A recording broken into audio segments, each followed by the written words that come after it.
Сәлем баршаңызға. Бүгін сіздерге үй жағдайында жасалатын зефир дайындап көрсетемін. Ешқандай қоспасыз, бояусыз табиғи зефир дайындаймыз. Ол үшін бізге алма мен вишня керек болады.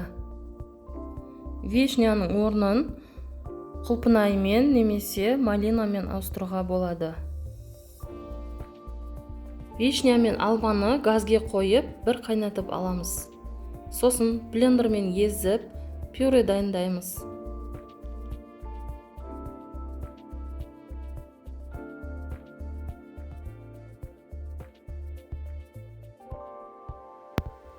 Дайын болған пюрені газге тағы бір қайнатып алып, сүзгішпен сүзіп аламыз.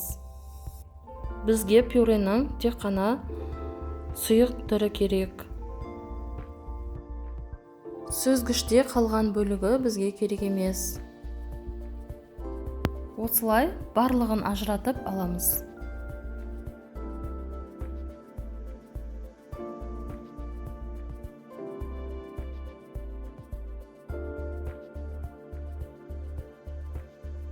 Енді дайындап алған пюрені грамда бөлшеп аламыз. Бізге 150 грамм пюре керек болады.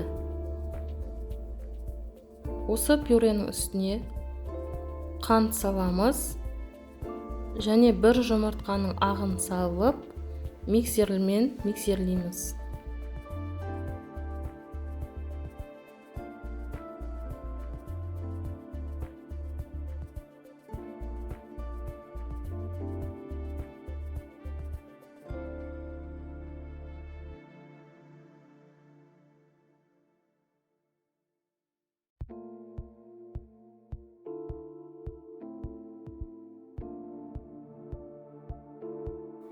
Енді бізге сироп дайындап алу керек. Суға қант саламыз. Сосын агар-агар саламыз. Және глюкозный сироп құямыз. Осының барлығын газге қойып қайнатамыз. Агар-агарды, глюкозный сиропты кондитерский магазиннен аласыздар.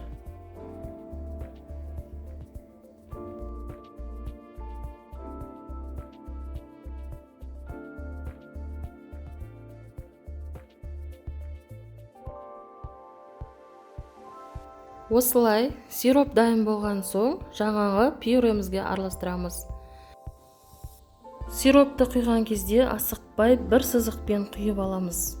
Барлығын бірден құйып жіберуге болмайды.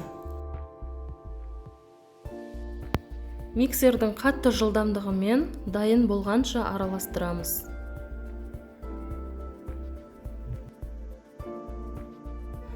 Зефир қоюланып, ағара бастағанда дайын болды деген сөз.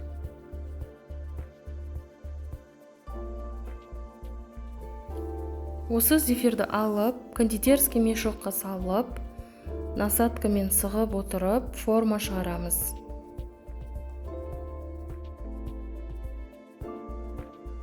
Зефирді міндетті түрде пергаментке немесе осылай жабыспайтын коврикқа осылай сығып шығасыздар. Өйткені оңай алыну үшін және асты жабыспау үшін пергаментке салу керек. Және де зефирларды тез арада осылай формаға салып, барлығын сығып шығуымыз керек. Өйткені құрамында агар-агар бар, сол үшін массамыз қатып қалуы мүмкін. Мінекей барлық зефирді осылай сығып шықтық. Енді осылай 2 сағат тұру керек, өзі қатып дайын болады. Зефир дайын болған кезде осылай тез алынатын болу керек. Және екеуін біріктіріп, сахарный пудраға аунатып шығамыз. Осымен біздің зефирларымыз дайын.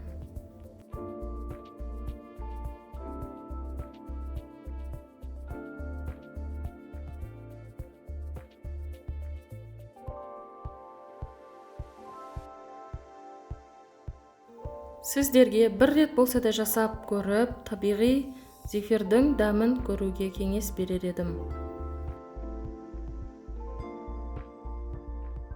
Сіздерден лайк басып, маған тіркеліп, қолдауларыңызды күтемін. Алдағы уақытта сіздермен тағы да көптеген рецепттермен бөлісетін боламын. Сау болыңыздар.